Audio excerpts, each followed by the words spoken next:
Parliament సభ్యులు కేసీని చిన్ని గారు మొన్న మాట్లాడుతూ ఒక మాట చెప్పారు. జగన్మోహన్ రెడ్డి గారికి ఎన్ని సీట్లు ఉన్నాయి? ఇప్పుడు 11 సీట్లు, 11 సీట్లు. అంటే ఇప్పుడు ఆయన పేరు జగన్ రెడ్డి కాదు, 11 రెడ్డి. రేపు 0 రెడ్డి కూడా కాబోతున్నారని చిన్ని గారు చెప్పడం జరిగింది. అలాగే రాష్ట్రపతి సంతకం కూడా ఈ గజెట్ కూడా అయిపోయి అఫీషియల్ గా భారతదేశ రాష్ట్రాలకు ఉన్న రాజధానిలో ఆంధ్రప్రదేశ్ కు రాజధాని ఏదంటే ఈ రోజు అమరావతి అని గుర్తింపు వచ్చింది. దానికి ఏకైక కారణం, ఏకైక వ్యక్తి చంద్రబాబు నాయుడు గారి ఆశయాలకు అనుగుణంగా నడిచిన వ్యక్తి మన అహ్మద్ షరీఫ్ గారు. అట్లనే ఆయన మన మధ్యలో ఉన్నారంటే మనకు 100కు 100% గర్వ కారణం, గర్విస్తానికి కారణం, గర్విస్తున్నాం కూడా మనం.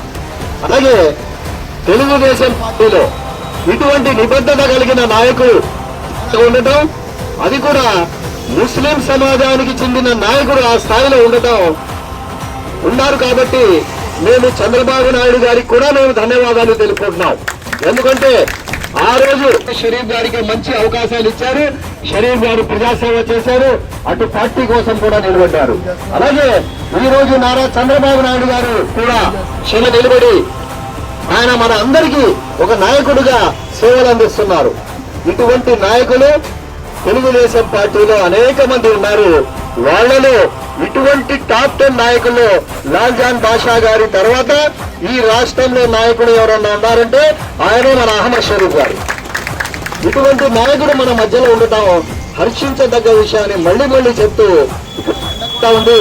షరీఫ్ గారు కూడా ఒక బహిరంగ సభ అని రాలేదు, కేవలం ఆఫీస్ కు విజిట్ చేశారు. కాబట్టి మీరందరూ ఆయన అభిమానంతో, ప్రేమతో ఇంతమంది వచ్చారు.